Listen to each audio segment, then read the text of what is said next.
Strive Coaching Studio, guiding business leaders to meet the highest version of themselves. And now, here's Michelle, certified coach and founder of Strive Coaching Studio. Hello, everyone, and Happy New Year. I just returned from the holidays with my family where we escaped for a little bit to enjoy some fun and sun all together. We had a beautiful time. It was truly such a nice getaway from things right now and really create a fresh jumpstart for the new year. We spent a week all together. In our case, we were really not around a lot of other people at all, and we really got some great connection time with laughs and stories and fun. And I was inspired by today's topic while away because it was such a big reminder for me as to how important communication is when you're traveling with lots of people all together. For us, it's 5 of us. Between all the planning and the coordinating, of course, and also with the case with many family vacations, some can tend to get on each other's nerves.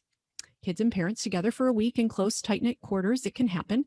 It can sometimes require a little more mind management than other times may require, but it was a great reminder for me of the importance of quality communication and the skill set of listening. If there's one thing I've learned very early on through my career and success as a business owner and leader, it is that there's one thing that can make the biggest impact on your success or lack of, no matter what your role is in your company, your business, or in your life for that matter, no matter what your age or your experience. This skill is the basic foundational skill that can set the tone for where you go and what you do and what you accomplish in your life. It is the skill of listening.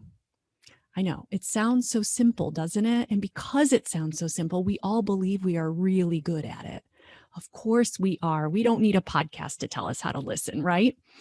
And how many of us have been on the other side of this, speaking to someone or explaining something, and then later it seems maybe they really weren't listening to anything that you said. So because I learned this and this value so early on in my career, I've been training and developing the skill set of listening within people for over 15 years. And each time I've begun my training classes and workshops, I begin by asking who believes they are a good listener. And guess what? Every single hand raises, and every single time I get started the same way, and we show each other how much we all have room to learn and to improve. It is consistently the case without fail, because in some way and in some areas, we all have an opportunity to become better listeners.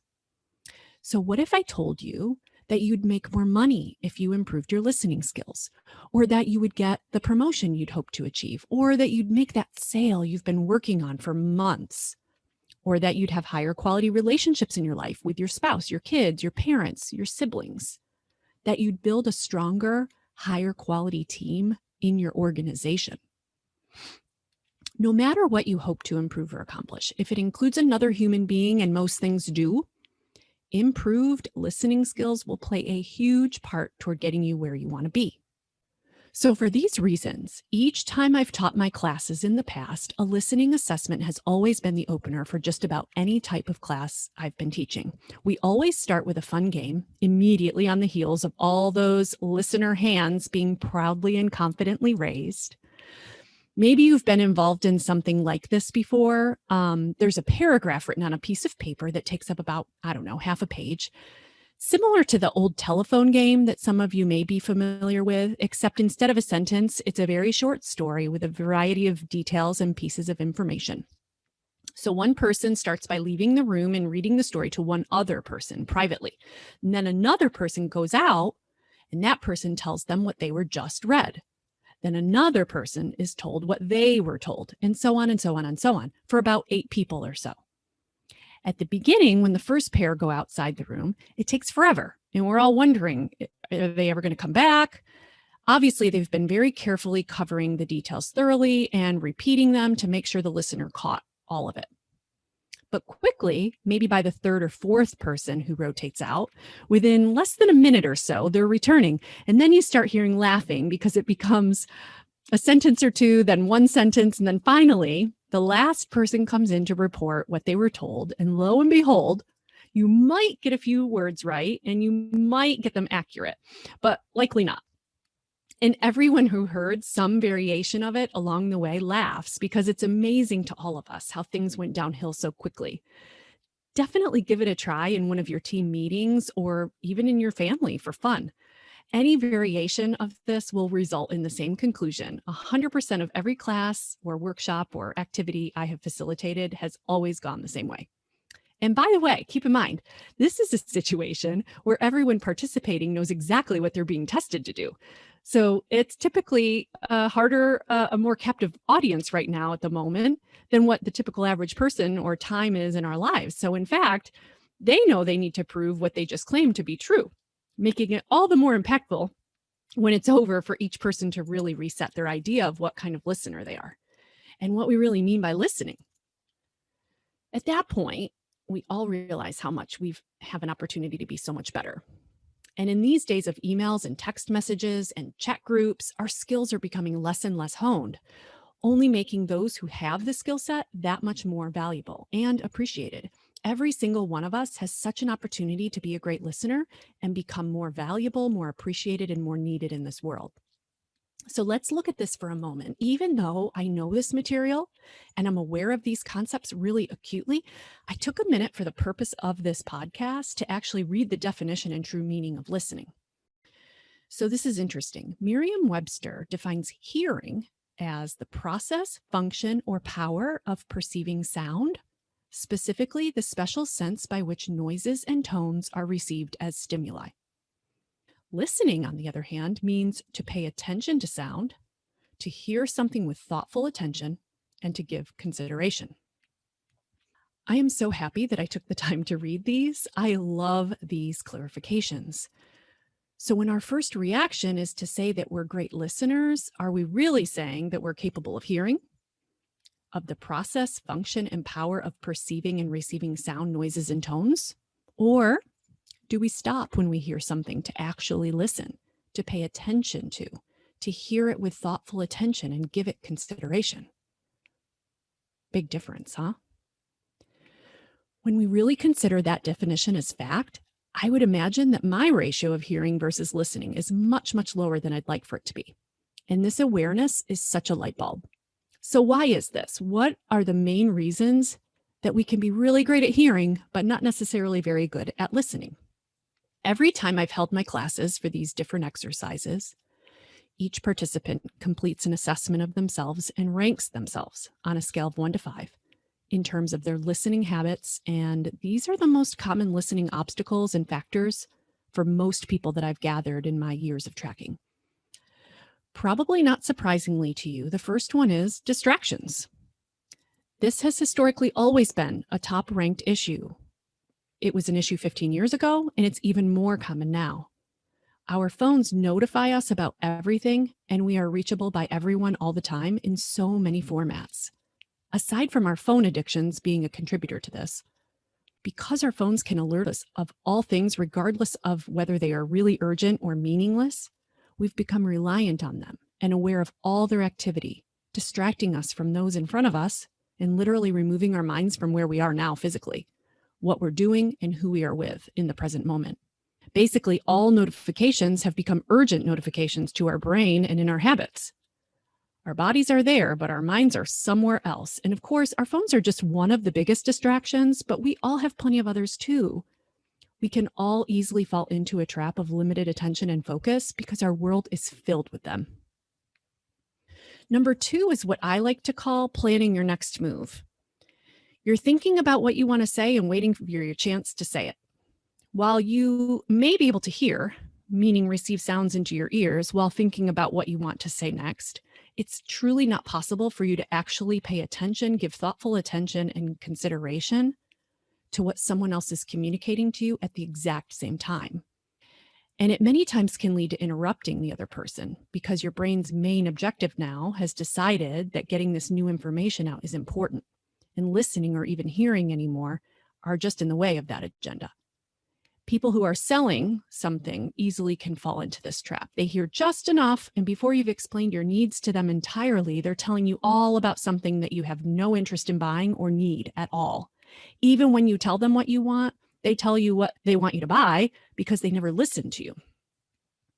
Many times excitement, nerves, lack of confidence can all be contributing to fuel this type of behavior. Number 3 is bias. Yes, it is true. We have predetermined, based on our thoughts, whether the speaker is credible or possibly respectable. This could be caused by our beliefs or thoughts about whether they're professional or not, whether they're intelligent about the subject or not, and possibly by our systemic cultural beliefs that may even be subconscious, their sex, their race, their religion, their political affiliations, or culture. These biases can all play into our desire and effort toward listening. We may want to say that we have no biases and we listen to everyone with exactly the same level of attention, but science proves that not to be the case over and over again. While we can and will dive into how biases affect us and hold us back in many areas of our lives, for now, we can suffice it to say that biases affect all of us when it comes to listening. Every one of us has heard someone speak who we may not like or agree with, and that results in making a decision to listen with a different level of engagement. Whether it's a news channel, a politician, a religious leader, or just our spouse, or just the pesky neighbor down the street, doesn't matter. Number 3, we make judgments. We hear something that we immediately determine means something to us. We make a decision as a result and even decide that those decisions are facts. We may have made a decision that this person is either in the right bucket or the wrong bucket. We analyze and evaluate that in our minds, and we begin to generate our own reactions and emotions and energy as a result. Then we create energy resulting in reactions or assumptions that actually limits our ability to listen without those judgments, acting as a filter to them. Every word we hear is now colored with the judgment we have placed, making understanding and productive communication now impossible. Our brain decided to believe something or focus in a particular direction and then continues to find more and more evidence of only that throughout the remainder of the conversation. So we may continue to listen, but we're actually only filtering to find the things that support what we already decided we think. We can no longer hear the full scope of what the speaker is communicating fully, limiting our ability to gather all of the information. This can typically lead to us believing that what the person said was very different than what was actually said. When we make judgments while listening, it can easily lead to many claims of misquoting and blame, dividing the conversation and the people involved. And this is the opposite of our core definition of listening. Number 4 is making assumptions. A little bit different. We are certain that we already know what they're going to say. We anticipate either in advance or very early on when the speaker starts talking that we already know what they're talking about. So we stop listening, and many times this can turn into finishing people's sentences, either out loud or in our own heads. Or we think we already know the information ourselves and no longer need to listen to the rest of the story. We've heard the story before. We know more than they do about the subject and will not gain any new information. So we may stop listening and may be impatient for them to finish. The fact is, for all of these reasons, none of us is the perfect listener all the time.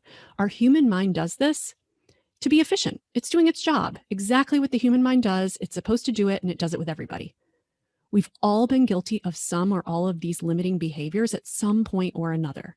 This results in each side tossing up words up into the air that just bounce off of each other's ears and land nowhere, serving no purpose. Not only is it a waste of energy and time, it can actually be a dividing factor between people rather than a uniting one, completely unnecessarily. And if the point of communicating is to share information, bring awareness to something, create an understanding between people, educate for a purpose or a result, and none of that is effectively occurring, then what is the point? While our mind may be doing what it knows to do and doing it well, it may not always really be best serving us all the time. So the awareness of outlining these limitations is a huge beginning toward the improvement for us as we look at it and decide what times we want our minds doing it and what times we don't. So why does any of this matter? Why do you care? What's in it for us to be better listeners? Well, maybe it's because we care about and love the other person and value their mind, how they think, and their opinions and perspectives of the world. Maybe it's because it prevents us from being closed-minded. We can learn and grow from new information, new ideas, new opinions, beliefs, and perspectives. Maybe it's aligned with the golden rule approach. I'm keenly aware of listening. So therefore, I'm also very aware of when I'm talking and someone is physically there but not mentally present, or when I've been interrupted, when I've had my sentences completed for me, when someone didn't value what I had to say because I'm a woman or some other reason, or when someone claimed I had said something that I hadn't actually said or twisted my words. My awareness helps me see that there's always opportunity for growth and improvement for myself at all times. For me, it's because at any given moment, we are all people before we are business. We can understand each other better, become more connected, and be able to help and support each other in a better way when we do. When I'm listening at my best and fully engaged, I'm a better leader. My team knows that they've been heard and understood. They know they've been recognized and respected. They are more willing to do the same for me, and our working relationship improves. We are treating each other with respect. We don't need to agree, but we can respect each other for who we are and put our commonality of being fellow humans above all else.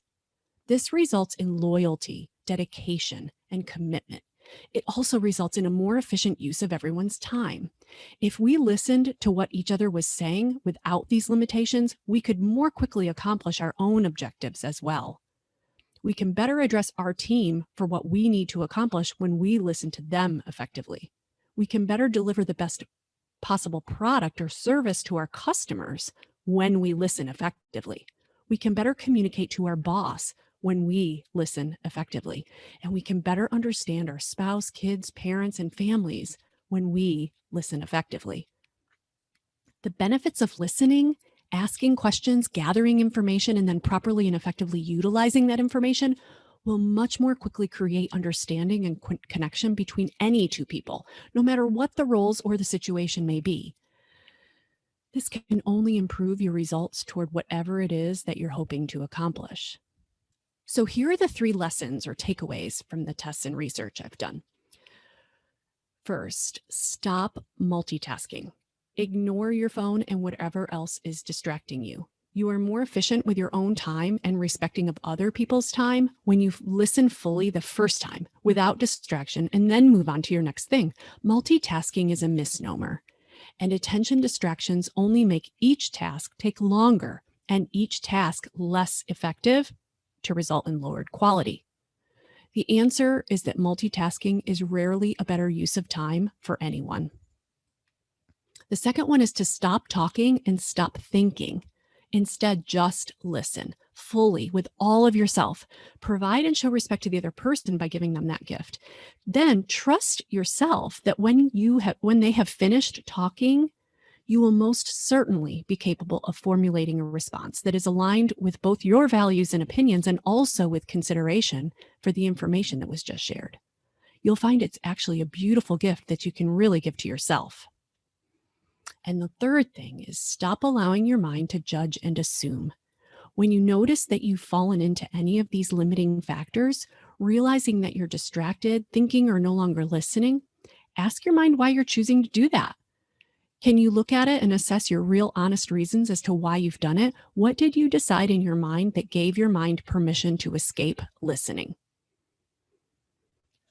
So in summary, what are your objectives? What is it that you hope to accomplish or achieve? How important is it to you to achieve it? How have you been responsible for failures in communication in your life, your business, or in your community? Who do you want to be as you go forward in your life? And how do you want to show up as the leader of your life and with others? Being willing to create the mindset for it within yourself will impact your relationships and results in your life in ways you are not even aware of right now. Decide how important it is to you over the next month by practicing some of these tips. Notice the differences. I'm curious to hear what you discover. For me, I want to reflect a leader who truly listens with thoughtful consideration and attention. I want to be an example to others to listen fully, without limitations, in every possible situation. I'd love it if you'd go to the comments section and let me know which areas you find to be your biggest personal opportunity for growth surrounding listening. Which of these spoke to you? Leave me a comment. And by the way, if you'd like more information on the listening assessment to see how you rank or any of the other great tools, check out our website for more info on this and all the other topics we're exploring right now at strivecoachingstudio.com. I'm looking forward to hearing from you and seeing your comments and your successes. And until next time, I am listening to you. I want to better understand you, and I want to help you accomplish all that you hope to achieve. I will see you soon. Check out our show notes in the podcast section on strivecoachingstudio.com to read these valuable tips. And thank you for listening.